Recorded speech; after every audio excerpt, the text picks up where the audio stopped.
Good morning, everyone. Today we are going to continue with chapter number 4, Advanced Structural Modeling. Today is the last session for this chapter.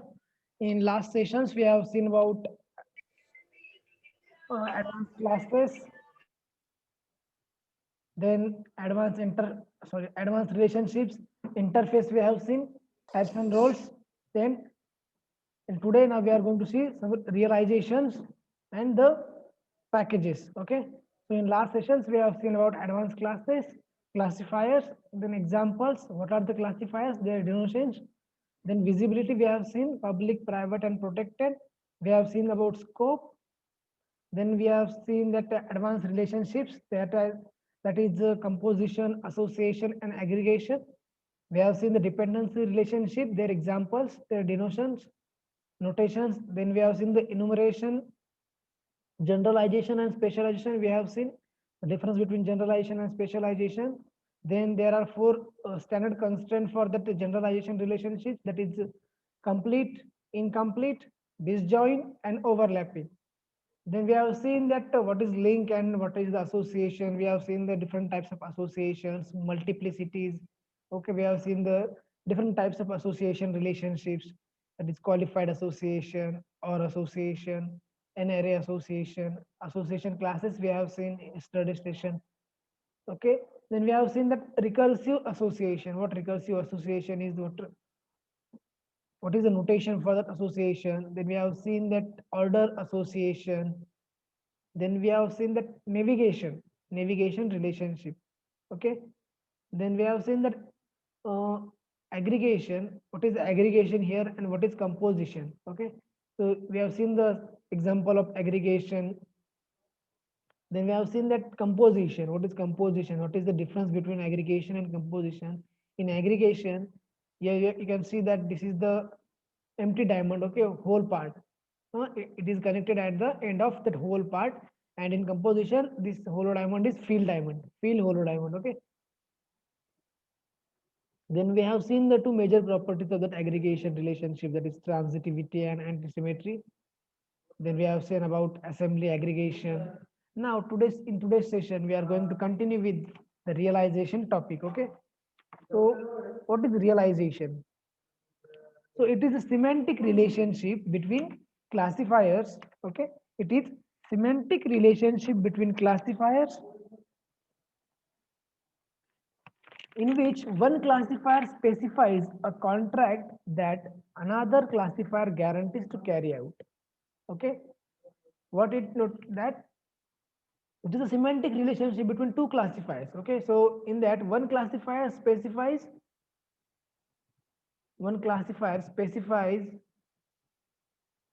a contract that another classifier guarantees to carry out.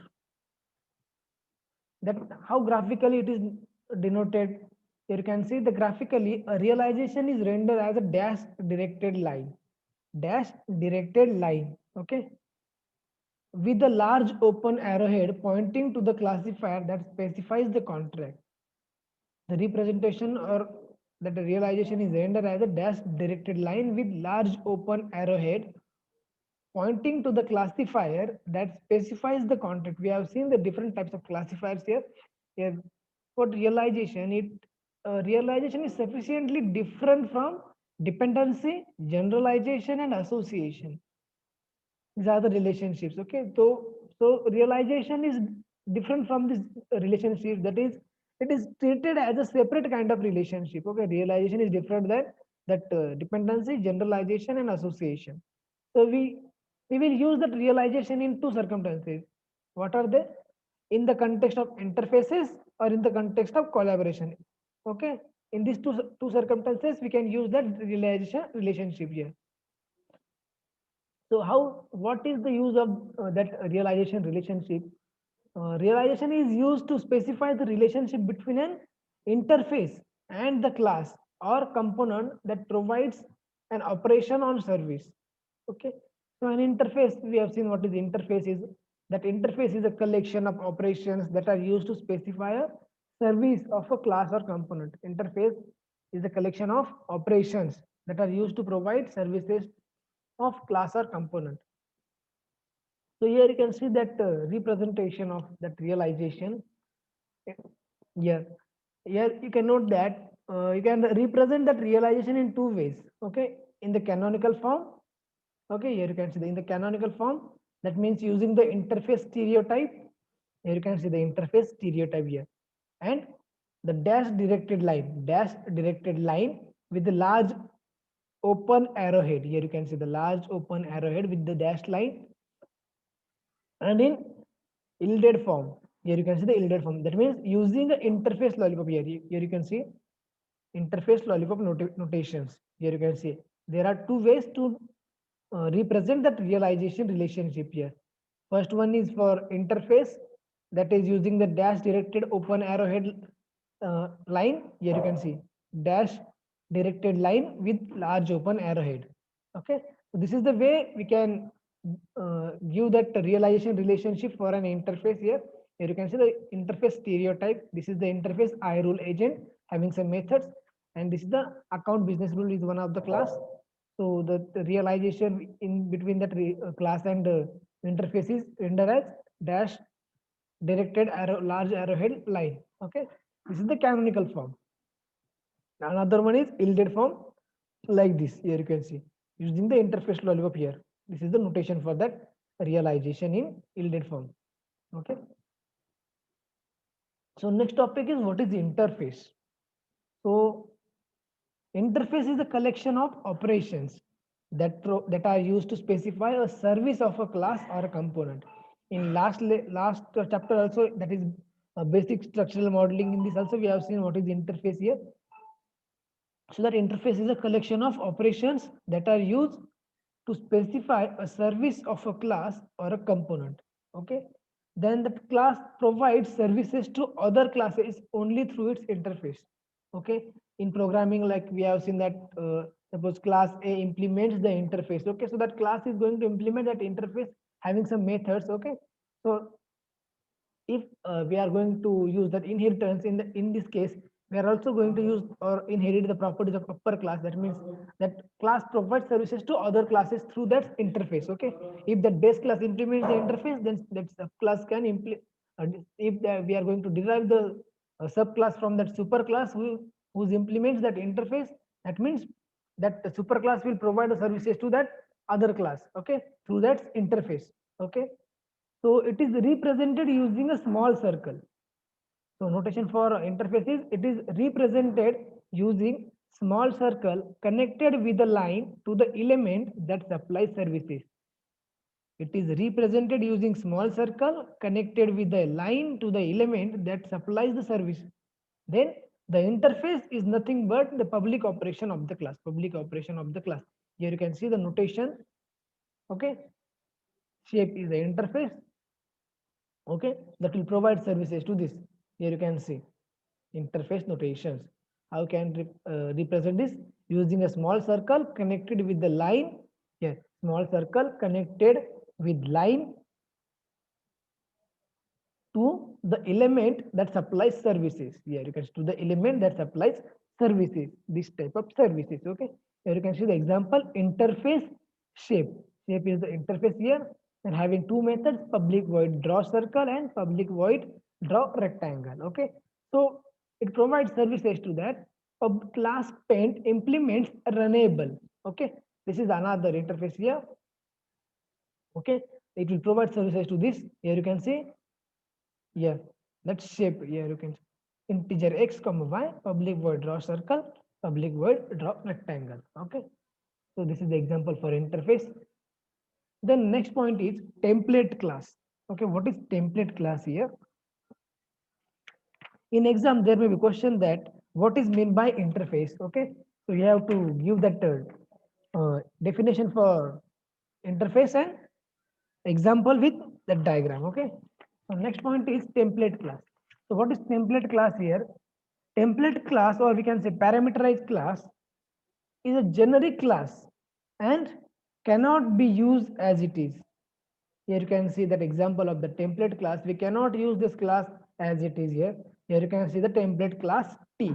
Okay, we can render this as like in program template in angle bracket template class name is capital form template class T, then class tag.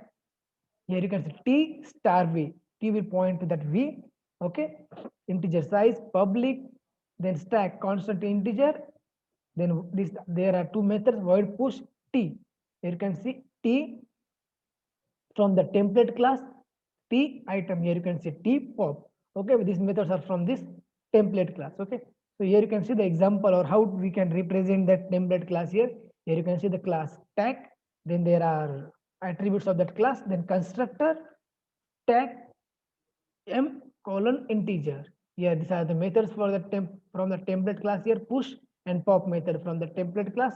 Okay, and the parameter for the push method and pop. Okay, so this is the way we can represent this class is as a template class here. Here you can see the representation of that class. Okay, template class. Consider this class as a template class, or we cannot use this class as it is. Okay, this is all about template class. The next one is abstract and concrete classes. Okay, abstract and concrete classes. So that abstract classes are not used to declare object. Abstract classes are not used to declare object. Remember, listen this carefully. Abstract classes are not used to declare object, but they are only used to derive new classes. We can use the abstract class to derive new class, but we cannot use that abstract class to create or to declare the object. Okay. The new classes which are derived from abstract classes can also be used to declare objects. We can use that derived class to declare objects, but we cannot use that abstract class to create or to declare object. Okay, we can use that abstract class to derive new classes. Okay, but that whenever we are going to derive new classes, the new classes which are derived from that abstract class, we can use this for declaring that objects. Here you can see the example of abstract classes. Here class worker. Worker is the abstract class. We are going to derive new classes from that worker, that is butcher, baker, and candlestick maker. Okay. So these are the three classes are derived from that abstract class worker. So we cannot use this worker class for declaring the object. Why this? Because this is the abstract class. Okay. So these abstract classes are not used to declare the object, but we can use the derived classes from that abstract class worker. These three classes, we can use these classes to declare objects. Okay, this is the abstract classes. Then next one is concrete classes. So that concrete class is a generalized class. Okay, this is a generalized class which can be directly instantiated of necessity. Its implementation must be fully specified. Concrete class provides implementation of all its operation. We can implement all the operation of that concrete class. Okay, only leaf classes can exist in an inheritance tree. There will be one inheritance tree in that only leaf classes are existed. Okay, so that concrete classes may derive abstract subclasses, but then that abstract class subclasses must derive concrete classes. How? Here you can see this, the example for that concrete classes. Here you can see employee class can derive two classes, which are the non-teaching employee and teaching employee. Here you can see the employee class deriving two classes, non-teaching employee and teaching employee. From that, the teaching employee class is abstract class. Here you can see this is the abstract class, which again derives some concrete classes. Here you can see the concrete classes. Okay, that is full-time teacher and part-time teacher. Okay, then here you can see some that teaching employee will here we are having one class, that employee one is the class, employee is the class, then it deriving two classes, that is non-teaching employee and teaching employee. Consider this teaching employee is the abstract class here. It can derive another two classes or concrete classes. Here you can see instead of this all these three classes, consider this concrete classes like here full-time teacher and part-time teacher in case of teaching. Okay, these are the concrete classes for this class. Okay, here this is one class, we are going to derive these two classes from that one of that is abstract class, and that abstract class again derive some classes. These classes are called as concrete classes. Okay, then leaf class. What is leaf class? In exams there may be question for that leaf class for 1 mark. Okay, what is leaf class? Okay, or define leaf class. So what is leaf class here? That leaf class has no further child subclasses or child or subclasses. Okay, leaf class has no in the form of or in data, what we can say, uh, decision, what can say, data structure or data structure and algorithm. In that subject you all learn about that binary search tree, binary tree. Okay, DFS, BFS. Okay, so in that case you know that what is leaf node. Okay, that leaf node is having no extraordinary extra nodes here. Okay, the last node is your leaf node. Okay, in that case here you can see that leaf class has no further child class. Okay, that is the last class here. If the value of a leaf class is true, then it is a leaf class and it is not possible to further specialize that class. We have seen that what is generalization and specialization. If that value of that class is true, if that value of leaf class is true, then it is a leaf class and it is not possible to further specialize that class. This class is specified in a class diagram by writing leaf here below the class name. Okay, we can specify this leaf in a class diagram by writing leaf below the class name. Here you can see the example of the leaf class. Here character is the class name. Here and below of that class we are going to denote as a what we can say, stereotype as a leaf. That means this class is leaf class.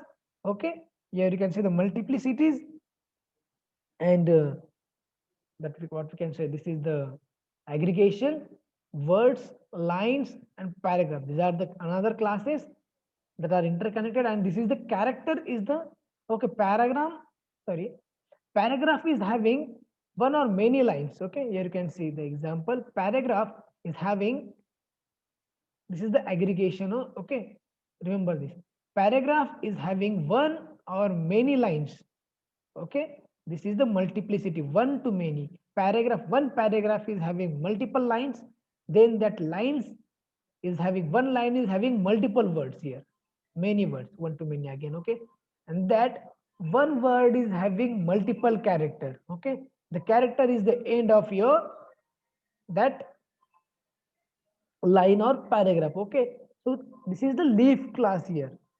At the end your character is there, that means this is the leaf class. Here we are going to note that, or we can render this as by giving the stereotype leaf in the below the class name. Okay, this is all about leaf class. Then next one is constraints.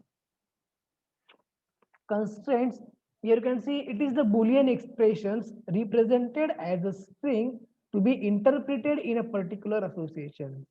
Okay, these are the boolean expressions in that representation or in association. Here you can see the example for that constraint.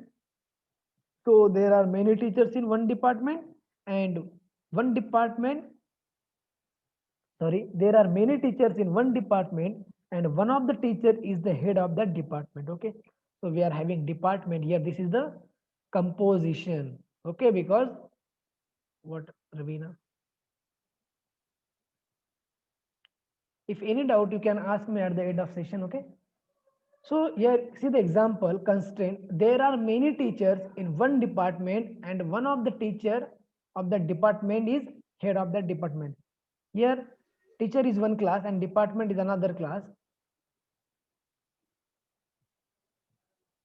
Teacher is one class and department is another class. This is the composition relationship here, because this hollow diamond is filled. Okay, so the teacher, one department having multiple teachers. Okay, here you can see the relationship one to many. Staff of that department, teacher is staff of this department. Okay, okay, and every department having one to one. Yeah, that means one department having one teacher as the head of that department. Okay, here you can see subset of that department. Okay, that is the constraint for that department. Okay, that means in one department one head is there. Okay, so next topic is a stereotype. We have seen the different stereotype for different associations here. How to note that stereotype, what is the representation for stereotype, what are the stereotypes here. Yeah, they are defined in model itself. Okay, it is a part or of, it is a part of range of extensibility. Okay, part of range of extensibility. The type of stereotype is mentioned in this angle, double angle bracket. Here you can see the representation of this stereotype here.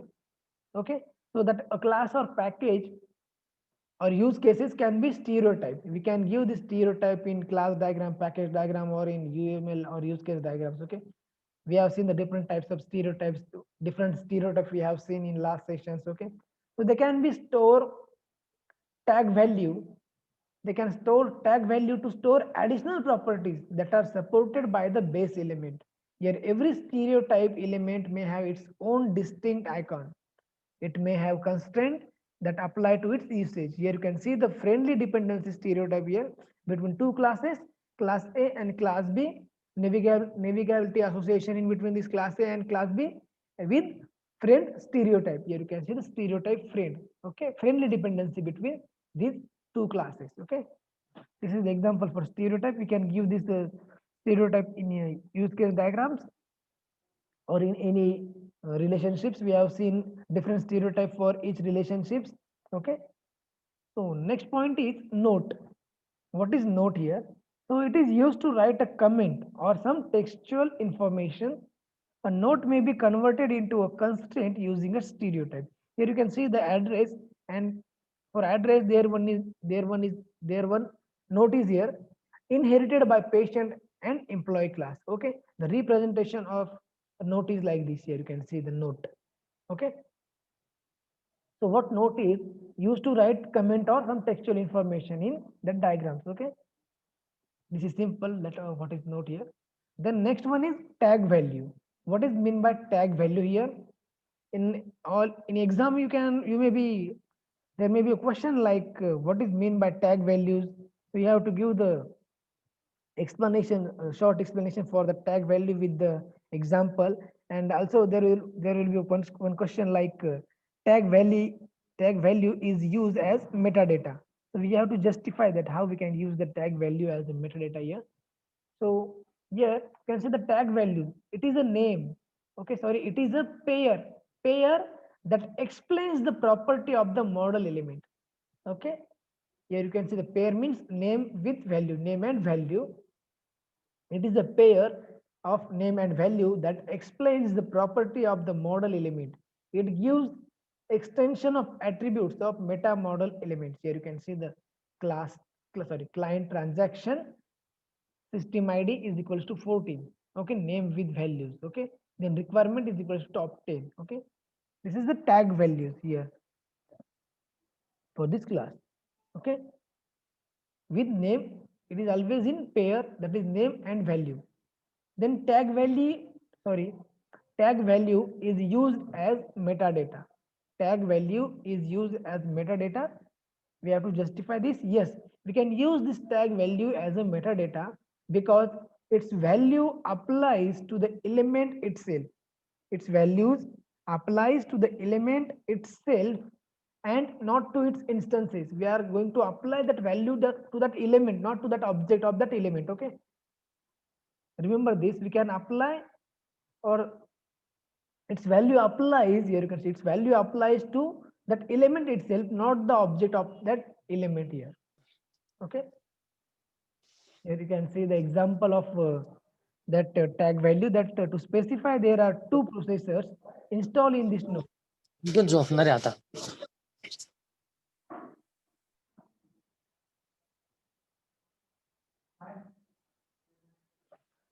To specify that there are two processors installed in this node, the tag value is written as, here you can see, name and with value. Okay, processor is equals to 2. Okay, so this is all about tag values. Then next one is meta class. It is a class of classes. Meta class of classes. It is used to create runtime declaration of classes. This meta class is used to create runtime declaration of classes. It is a class of classes. The meta classes are marked with the string. Here you can see the meta class are marked with the string. Here you can see the stereotype for meta class here. As all the objects are instances of a class, that means all the objects are instances of that class. Similarly, all the classes are instances of a meta class. Okay, remember this line. All the objects are instances of a class. Similarly, all the classes are instances of a meta class. Here, this is all about meta classes. Okay. Then next point is entity, control and boundary type. Entity, control and boundary type. Okay, so there are three ways of indicating a class. Like entity, they are like entity, control and boundary type. Three ways of indicating a class. Entity, here you can see the entity, control and boundary.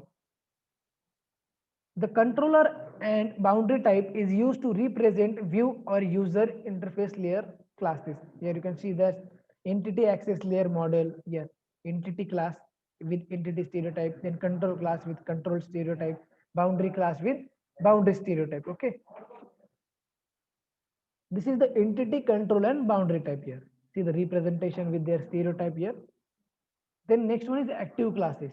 So active class looks similar to a class with a solid border. Okay. So that active class and class is similar, but here you can see the behavior is different. Concurrent behavior is there. So active class is used to represent the concurrency in a system. Here you can see that a class with the stereotype active class. Okay. So here you can see the concurrent methods are having concurrent. Here you can see that active class is generally used to describe the concurrent behavior of a system. This active class is generally used to describe the concurrent behavior of that system. Okay, here you can see how the concurrency is represented here in this active class diagram. Here you can see this with stereotype active class name, then their attributes and methods with concurrent. Okay, then see the difference between meta model, model and meta model. Here, a meta model describes the model elements and the syntax and semantics of the notation that allows their manipulation. Okay, so it is a model of modeling elements. See the difference between model and meta model. A model is an abstract description of something, and that meta model is a describe both what can be modeled and how to do it. Okay, so model is the abstract description of that something or some design. Then that meta model is, it describes both how we can model this and how to do that. Okay, the second difference is a model's contents depends upon the problem definition, but in meta model it provides syntax and semantics for the design or the problem. Then third one is a model cannot be described itself. Model cannot be described itself, but meta model can describe itself. Okay, so these are the three differences between that model and meta model here. Then last topic from this chapter is packages. Okay, so what is packages? In the first, second or third chapters we have seen about packages. Okay, so that package is a general purpose mechanism for organizing elements into groups. We can organize that elements into groups.